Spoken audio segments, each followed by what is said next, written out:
work that I'm showing at ANAT SPECTRA is called the Maven System. Project here is a project called Resound, and I've contributed a work called Concealed Spaces. This project comes out of a larger project called Forest Art Intelligence. This project gave us an opportunity to combine our sameness and the differences between us.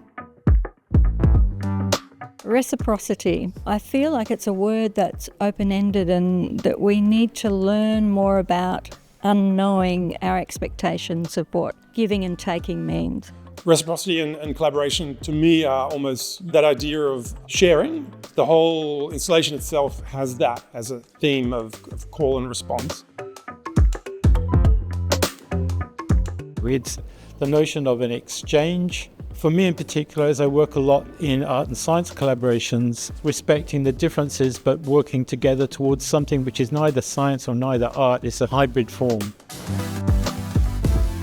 We're trying to take away that level of mediation between our thinking about our experience and what somebody else could experience from just sitting and watching.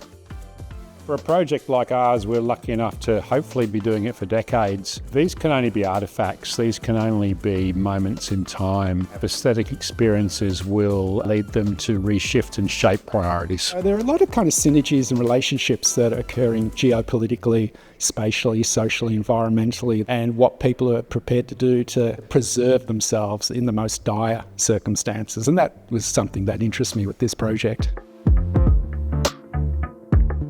The work is called Trace Elements, Remnant Soundings. One of the layers in this work is around that kinship, that the interconnectedness that we have through our historic ancestral links. It has some of the sense of reciprocity. There's also that idea on the very, very mineral level of reciprocity. The further down to the elementary that you get, the more that you realise that, everything does have commonalities. For this particular project, the reciprocity was really about the fact that all of these different elements are feeding into each other. What it means to me is it's just an alternative to the kind of colonial extractive view of taking knowledge. I think there should be more reciprocity, there should be more collaboration. Some of the most amazing works that I've seen are often teams of people who come together and collaborate.